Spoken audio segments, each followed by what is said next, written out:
Hi, welcome back. We're going to continue our journey in the self-assessment in our course on how to start a business. In this lesson, we're going to talk about how do you embrace risk. We've been covering the topic of mindset and what generally makes an entrepreneur unique. 1, they are driven. 2, they have deep industry knowledge. And 3, they are calculated risk takers. The objectives of this lesson are to identify the role of risk in new venture creation. And the topic of covering risk, there are many ways we could go. I'd like to focus on a few that I think will be very important to you. 1 is this theory of recklessness versus calculation in regards to risk taking. The second component we're going to talk about is risk versus reward. We're going to talk a little bit how to determine your comfort level in moving forward on your new venture. And lastly, we're going to have a conversation about how you de-risk the process of starting your new venture. Let's talk again about recklessness versus calculation in the process of business creation. By this time, I think you probably have a feel for how important developing the right mindset is for launching a successful venture.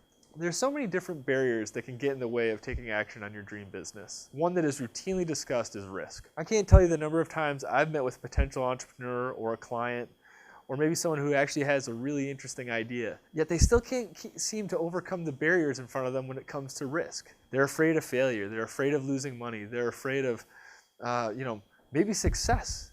It's kind of a strange thing, but risk is a routinely talked about portion of the business creation process. The key to becoming comfortable with risk is to move to a state of calculated risk taking. Step 1 I want you to consider, don't get too emotional. Taking the first step in creating a business after an epiphany can be a lot of fun, right?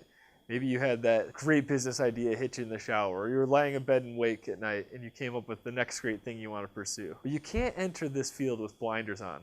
Take the time to make sure you have a plan for action and that you're ready to proceed. You don't want to make mistakes now that cause problems down the road once the shine wears off that great new idea. Step 2, develop that plan. I'm not talking about a business plan or a business strategy for that matter, but rather a life plan of sorts. I'm not going to provide you with a template for this type of plan, but it could and should include important milestones that allow you to make progress toward your goals while not putting your life into complete upheaval. Step 3, oftentimes when you're in the development period for a new business, you gravitate towards that end goal, that perceived vision of success that awaits at the end of the journey. This is completely understandable, and it's an important thing to make sure you're passionate about your business. But be cautious. Risk is avoided by paying attention to the details. So look for small wins that push the project forward and allow you to still have an eye on the future while keeping control of what's currently in the present. With great risk comes great reward. I'm not sure who coined that phrase, but it certainly has become part of the collective business vernacular. And it's 100% true. However, just like all investments, diversification is the name of the game, even in entrepreneurship. Some of you will be ready to go, quote unquote, all in right from the get-go.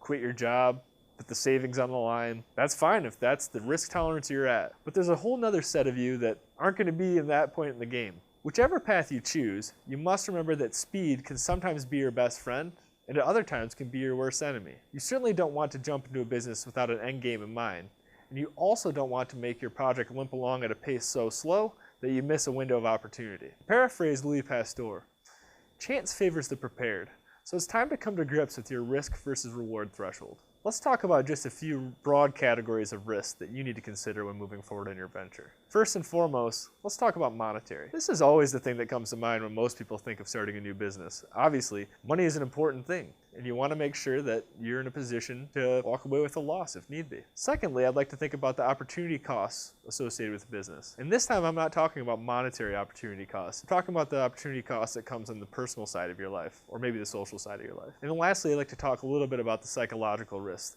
that you need to consider when starting a new business. Although money certainly isn't everything, we shouldn't kid ourselves of its importance either. So how do we come to terms with the risk of losing money? Let's think about the answers to a few questions. I'd like you to work along at this point in time and maybe jot down your responses to these. Question 1, what amount of money, which if lost, would put your lifestyle at risk? This is kind of an odd question to ask because everyone has a different threshold. If you lost $100,000, do you have to sell your home? Do you have to move to an apartment? Can your kids not go to college? Everyone has their own threshold. But it's important to know that even people who may have the means to lose $100,000 might not only be willing to part with $1,000 on a new venture creation. And someone who only has $1,000 to their name might be willing to take the risk of taking out a second mortgage on their home in order to get a venture off the ground. It's completely personal, but now's a time for self-reflection and really fully understanding that. Another question to ask yourself is, do you have money to support your lifestyle if you have to go without pay? This is a big question to ask. Some businesses operate on cash flow. Maybe they become profitable from day one, or at least provide you with income from day one. Other businesses require capital up front and are capital intensive, maybe with a long-term return on your investment. Oftentimes, these types of ventures tend to be the most lucrative in the long run, but you have to be willing to go without pay in the interim. The third question I'd like to ask you is, have you set an investment threshold? How much is too much for you to put in the game? We all have different levels here as well. But what we don't want to see happen is you to come up with a business concept, pursue it, and continue to pour money from your savings into a fight that isn't worth winning.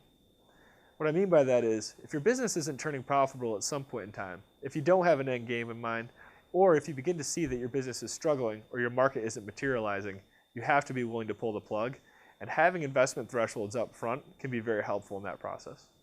Most of us are familiar with the concept of opportunity cost when it comes to monetary decisions. If you have money not in the stock market, it's in savings. There's an opportunity cost there.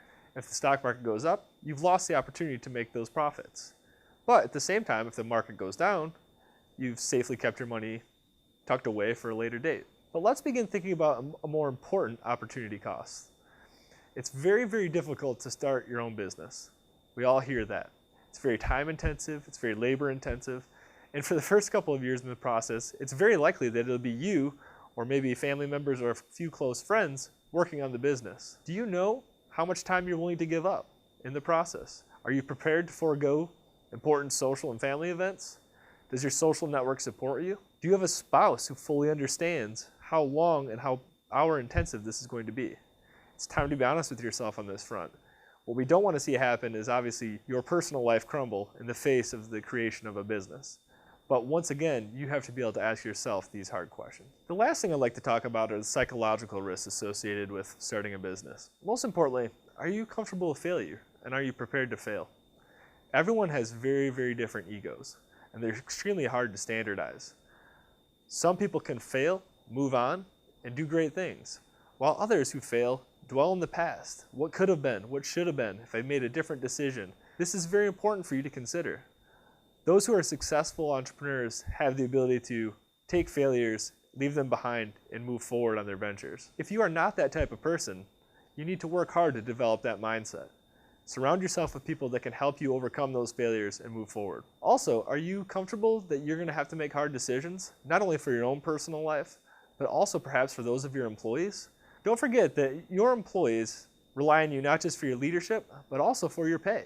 Answering these questions will help guide you toward the type of business you would like to own and the pace at which you feel comfortable developing it. The last topic I'd like to hit on is de-risking. Now that you have provided some honest answers to some very hard questions, you're prepared to make some judgments on if the time is right for you to move forward on your business venture. If you now realize that money is going to be tight, maybe you find a way to launch a business on the side as you begin to save up a nest egg to move forward on your full plan. If you realize that your current family dynamic can't be disrupted, think about how you can bring your family into the business creation process. Maybe it's an at-home office. Maybe it's a business with your significant other or spouse. These are all ways that you can still move forward on your business venture, but be accommodating of your current life circumstances. Whatever hurdles you've uncovered in this process, know that you're not alone. And these are the types of things that all entrepreneurs grapple with. But now you're in a position to address them in a way that will help, not hurt, your goals of small business ownership.